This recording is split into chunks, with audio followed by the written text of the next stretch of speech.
এই ভীষণ গরমের মধ্যে অল্প সময়ের মধ্যে অল্প মশলা দিয়ে আজকে আলুর দমটা বানাবো। তার জন্য আলু কিন্তু এখানে আমি টুকরো করে কেটে নিয়েছি, খোসা ছাড়িয়ে, আর এটা ভালো করে ধুয়ে পরিষ্কার করে নিয়েছি।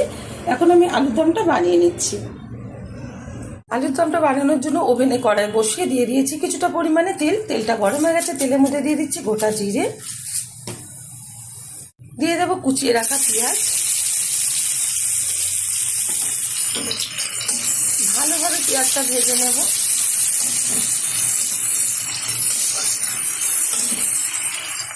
পেঁয়াজটা সুন্দরভাবে ভাজা হয়ে গেছে, দিয়ে দিচ্ছি টুকরো করে রাখা আলু। আলুটা বেশ কিছুক্ষণ নেড়ে ছেড়ে নেব। দিয়ে দেবো 1 চামচ হলুদ গুঁড়ো, দিয়ে দিচ্ছি পরিমাণ মতো লবণ। খুব সুন্দরভাবে কিন্তু নেড়ে চেড়ে ভেজে নিচ্ছি আলুটা। আলুটা কিন্তু বেশ কিছুক্ষণ নাড়াচাড়ার পর ভাজা ভাজা একটু করে নিয়েছি। দিয়ে দিচ্ছি বড় সাইজের একটা টমেটো, দিয়ে দিচ্ছি স্বাদ মতো একটু চিনি। এতে অসাধারণ একটা স্বাদ আসবে আলুর দমের থেকে। দিয়ে দেবো বেটে রাখা মশলা, আদা, রসুন, জিরে, লঙ্কা একসাথে। ঝালটা যা যা পছন্দ অনুযায়ী ব্যবহার করবে। ভালোভাবে কষিয়ে নেব। যত সুন্দরভাবে মশলা কষানো হবে তত কিন্তু টেস্টফুল হবে আলুর দমটা।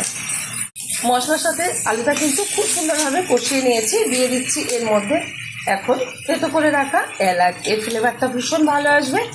দিয়ে দেবো এখন পরিমাণ মতো জল। খুব ভালোভাবে কষিয়েছি বলে বেশি জল ব্যবহার করব না। প্রায় সিদ্ধ হয়ে গেছে 60% মতন, আর 40% মতন আমি ঢেকে সিদ্ধ করে নেব হালকা আছে। ঢেকে দিচ্ছি 5 থেকে 7 মিনিটের জন্য। ঢাকনাটা তুলে দিচ্ছি।